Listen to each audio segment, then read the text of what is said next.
Assalamualaikum warahmatullahi wabarakatuh. Perkenalkan nama saya Putri Demintoro Putri dari kelas IT 302.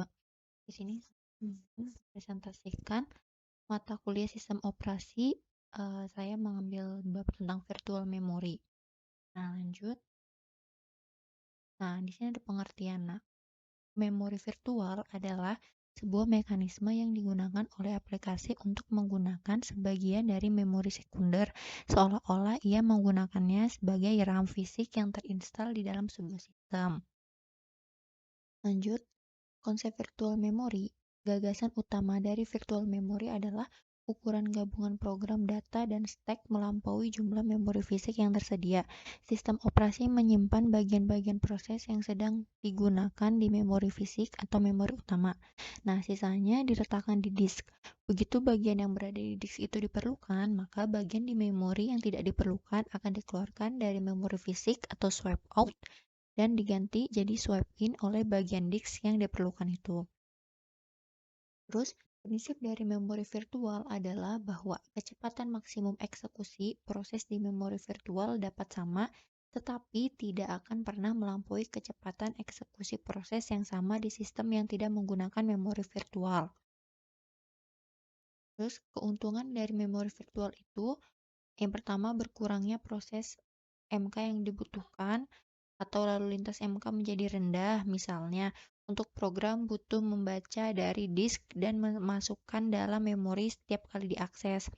Terus ruang menjadi lebih leluasa karena berkurangnya memori fisik yang digunakan.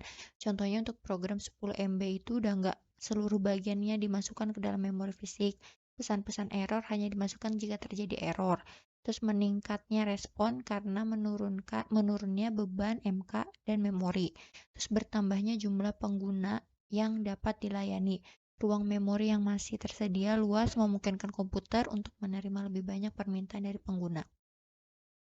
Lanjut, tujuan dari virtual memory adalah untuk menciptakan sebuah file khusus yang dinamakan sebagai swap file, memori virtual yang akan dipakai ketika sistem operasi dalam kondisi kehabisan memori, di mana sistem operasi tersebut akan memindahkan data yang paling akhir diakses ke dalam swap file yang ada di dalam hard disk.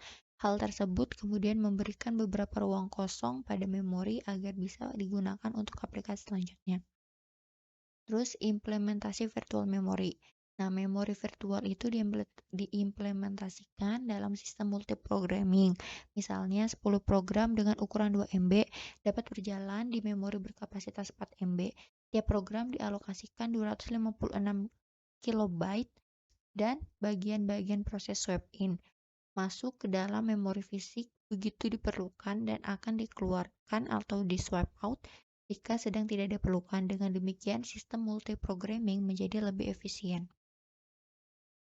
Nah, terus di implementasi virtual memory itu dibagi dua, ada demand paging sama segmentasi. Nah, kalau di paging itu identik dengan sistem paging dengan swapping. Nah, dalam halaman permintaan, sebuah halaman dikirimkan ke dalam memori berdasarkan permintaan, yaitu hanya ketika referensi dibuat ke lokasi halaman itu. Paging permintaan menggabungkan fitur paging sederhana dan mengimplementasikan memori virtual karena memiliki memori virtual yang besar. Konsep lazy swapper diimplementasikan dalam demand paging di mana halaman tidak ditukar ke dalam memori kecuali diperlukan. Terus, kalau segmentasi itu pengaturan manajemen memori. Menurut segmentasi ruang, alamat logis adalah kumpulan segmen. Setiap segmen memiliki nama dan panjang. Setiap alamat logika memiliki dua besaran nama segmen dan offset segmen untuk memudahkan kita menggunakan nomor segmen menggantikan nama segmen. Nah, lanjut. Fungsi dari virtual memory. Virtual memory itu berperan dalam menangani beban yang berlebihan yang terjadi pada RAM. Memori virtual juga berfungsi sebagai cadangan RAM, namun tidak sampai menggantikan fungsi RAM. Nah, fungsi lainnya adalah virtual memory untuk menyimpan data yang berasal dari RAM, namun tidak meneruskan data tersebut ke prosesor. Nah, untuk data yang disimpan di dalam virtual memory hanya bersifat sementara. Terus keuntungannya lagi, berkurangnya proses MK yang dibutuhkan, misalnya untuk program butuh membaca dari disk dan memasukkan dalam memori setiap kali diakses. Terus ruang lebih leluasa karena berkurangnya memori fisik yang digunakan. Contoh untuk program 10 MB tidak seluruh dimasukkan ke dalam memori fisik.